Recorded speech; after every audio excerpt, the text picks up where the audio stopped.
Xanımlar, göz ətrafı qırışlara və gözaltı kölgələrə qarşı patch resepti paylaşmaq istəyirəm sizlər üçün.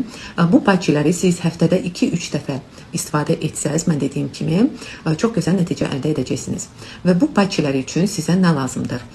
Həmişəki kimi, baxın, belə pambıq diskləri kəsirsiniz, hazırlayırsınız. Baxın, bu şəkildə. Məndə artıq hazırdır. Baxın, bu şəkildə hazırlayırsınız. Deməli, sizə lazım olacaq aloe, limon və vitamin E. Və biz bunları necə qarışdırırıq? Xanımlar, mən aloe'nu baxın bu şəkildə kəsib, içini bir qaba tökdüm. Sokunu baxın bu şəkildə. Təxminən hardasa 2 çay qaşığı olur. Və burada uşa əlavə edəcəm bir neçə damcı limon soku. Bir neçə damcı. Bu qədər. Və bir neçə damcı da vitamin E.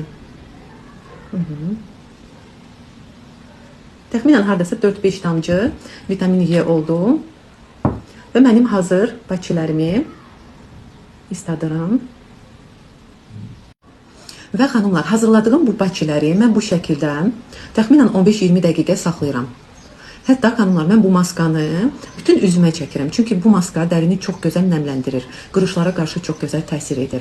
Ləkələrə qarşı çox gözəl təsir edir. Yəni, ümumi olaraq üz dərinizin gözəl olmasını istəyirsinizsə, yəni bu maskanı bütün üzünüzə çəkin, amma göz ətrafı, baxın, bu şəkildə patch kimi istifadə edin ki, çox gözəl nəticə əldə edəsiniz deyə.